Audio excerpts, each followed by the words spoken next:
Hey guys, welcome back and happy new year. Happy 2024 to all of you people. Hopefully, hopefully this is a step up and an improvement from the last couple of years, but who knows? To be honest, I'm not having much hope that things are going to be a whole lot better than they were before, but we'll see. Fingers crossed. Try to stay white-pilled, you know. That being said, some people, some places are not changing anything. In fact, it seems like they're just doubling down. And we'll get to that in a second. But I wanted to start off talking about this article from Variety, discussing how apparently the major studios in Hollywood pledging to hire more female filmmakers and people of color was just performative, that apparently they didn't actually do any of the things they said they were going to do, which is, I know, shocking, right?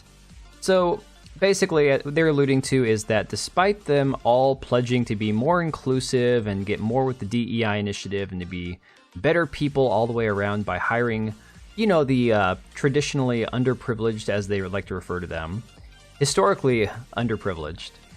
Apparently, they just didn't hire enough. They didn't have enough women. They didn't have enough people of color. They didn't have enough diversity and everything to meet their initiatives. And so Hollywood failed. They failed, and shame on them. And you know, they'll go and make sure to ask the apologies of black people everywhere, I'm sure, at the next award show that they have. So this is just a bunch of crap. I'm sick and tired of hearing how, you know, people's skin color and their gender is supposed to somehow make something better or worse. How about judging on the merit itself of what's being produced? How about that?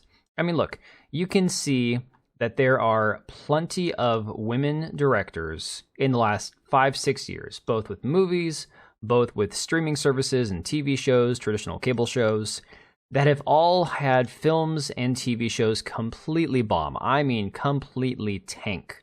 Just absolutely one after another from people who were, to be honest, probably not qualified to have the job that they had. And we've seen this culminate now with the new Star Wars film that's supposed to be a standalone film with Rey Skywalker, or Rey Palpatine, I should say, directed by a female director, because apparently the one thing that this feminist version of Star Wars that we have nowadays is missing is not, you know, good, strong male characters. It's not dedication to the lore and to, you know, dedication to the fans who have been putting up with this crap for the last decade. Apparently what we need is more women. So this article here from Bounding into Comics talks about how this filmmaker, Sharmeen Obaid-Chinoy, I think I'm saying her name properly, says it's about time that we had a woman come forward to shape the story of Star Wars. And again, it's really funny because if you look historically, there are plenty of women who have helped shape the story of Star Wars, both going back to the original trilogy, the modern iteration of Lucasfilm as we have it today, with Kathleen Kennedy in charge and making everything forces female and woke and just, you know, man bad, woman good. Sorry, my cat's on my desk right now and she's trying to attack my cursor on my screen, so I'm trying to ignore her. But there are hundreds of women who have been involved in creating the Star Wars universe that we have today, for better or worse, both in front of the camera and behind it, in the books, in the screenwriting, all of it. So to say now that we need a woman to somehow lead the Star Wars in a more female direction is complete crap. I mean, the Force is female is essentially what has ruined Star Wars as we know it. Star Wars was never a anti-female, woman-hating genre. It was just a great story told by somebody who had an original idea, came up with a story. They wrote a script. They came up with some great, crazy ways to innovate and actually do groundbreaking things in filmmaking, and the rest is history. But for some weird reason, more women is what's going to fix this now. So in an interview with CNN, she said, "I'm very thrilled about the project because I think we're about to create something very special. And we're in 2024 now, and I think it's about time that we had a woman come forward to shape the story in a galaxy far, far away." Again, as if for some weird reason, her being Pakistani or being a woman is going to make a difference. So the article here from Bounding into Comics says, as noted above, the 2-episode Miss Marvel directors...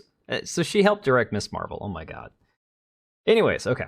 Director's comments come off as absolutely baffling given the very real attention the overall Star Wars franchise has given to the female perspective ever since its 2012 purchase by the House of Mouse, which again is what I was saying. It's been a very huge focus of Star Wars to lean excessively in a feminist scope of things, looking at all of the Star Wars that we've had up till now from a more radically feminist perspective.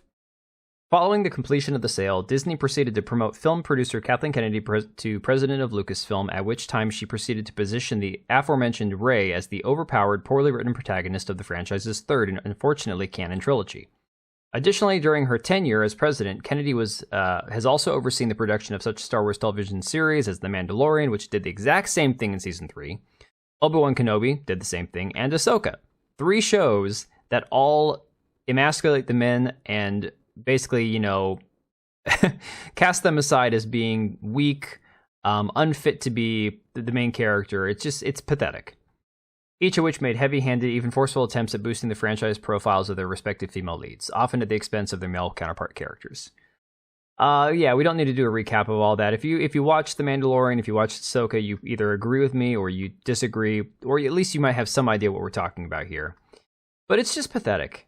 The idea that anybody... Oh my god, this is so cringe. The idea that putting a woman in charge, especially a woman of color, as they say in that CNN interview, is somehow going to fix the mess that focusing on female and mud diversity has created up to this point.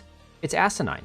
What a reductive, juvenile way of looking at things. And honestly, I don't even know... Well, I'm hoping nobody goes and sees this new Star Wars film if it ever comes out. We're probably looking at, 3 years from now? So 2027, maybe? 2026 at the earliest? I doubt it's even going to make any money. And it's crazy to say because even the bad Star Wars movies have made a lot of money. But 2 to 3 years from now, how many people are still going to care? I mean, how many are going to care? I don't know. I know that I wouldn't. I haven't watched 2 out of 3 of the sequel films. I probably never will. So let me know what you guys think down below. Are you going to even be interested to see how they try to wrap this up, how they try to fix Star Wars, or are you as done as I am? Either way, again, Happy New Year. Thank you guys for watching, and we'll see you on the next one.